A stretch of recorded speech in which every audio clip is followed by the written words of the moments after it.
reflection and absorption by a layer of the atmosphere. Just now is all about the absorption by the layer. Now what if reflection? Through the conservation of energy. You know, energy cannot be created or destroyed. It can only change form. The conservation of energy requires that for radiation incident that comes from the sun on a layer of aerosol or cloud or the surface of the earth is balanced by this equation. Basically, you just add this plus this plus this, you get 1, because this is a factor, let's say 0.3, 0.4, 0.3.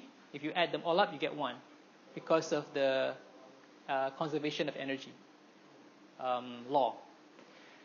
Which means that the energy in the atmosphere that comes from the sun either gets absorbed, either gets reflected, or gets transmitted. So the fraction that is absorbed, the fraction that is reflected, that's a fraction of the transmissivity. When you add them all up, you get equal to 1. These are the three main mechanisms of energy change in the atmosphere: absorb, reflect, and transmit. Now this extinction, we've seen this before, right? Extinction, that means the reduction, is due to absorption and scattering. So that is a part of this absorptivity. Now scattering may occur more than once and increase the path and the length of the path of the rays. So it's not part here, but this one can actually affect the absorptivity of the gases, absorptivity of the atmosphere. Because when you have scattering, then it increases the length.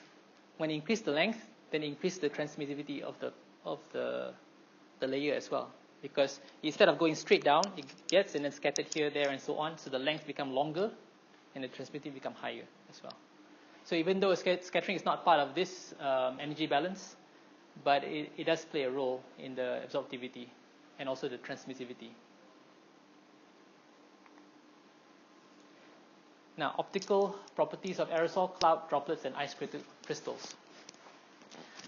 So the volume extinction coefficient K, lambda, N, sigma, you've seen this before, right? You've seen this in this equation. Where is that? This one, right? They usually put it together as one parameter to simplify. That parameter is called the volume extinction coefficient. Consists of the scattering, the number of molecules, and the areal size of the particle. It is a measure of the overall importance of the particles in removing radiation from the incident beam. So another parameter. So the single scattering albedo, that means that if it's just scatters a single value, a single albedo, it is a measure of the relative importance of scattering and absorption. And this albedo is a factor from 0 to 1. So it's a range of 0.5 to 1, where at 0.5 it is non-absorbing, and 1 is at strongly absorbing.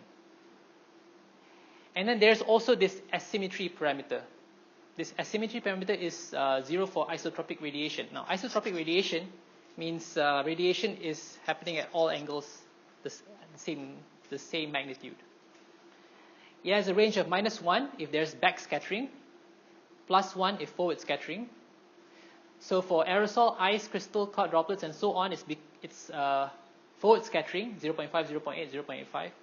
And that's why we cannot see through it. We can see it visibly. We can see clouds, we can see ice, we can see the droplets, and so on, because of this fact, this forward scattering fact. Now, this asymmetry parameter, what does it mean? We go back to this. Remember this one? Asymmetry factor. So this one means it is symmetry. It means from here to here there's basically no scattering, but over here there's high forward scattering. So this is for ice, cloud droplets, and so on, and that's why we visibly see it in the atmosphere. So which means that if it's the asymmetry factor is high, then you see a lot of forward scattering compared to the back scattering. This one is basically the same, forward and back. This one also asymmetry is a bit high. Not that high as this one. This is actually a lot bigger. From the book it says that this one is quite small. We don't barely notice the scattering or the forward scattering. This one is many times bigger than this, but because they want to put it in the same figure, they scale this down. But this is a lot larger than this too. So going back to this one, this value of 0.85 is that large scattering, the backscattering value.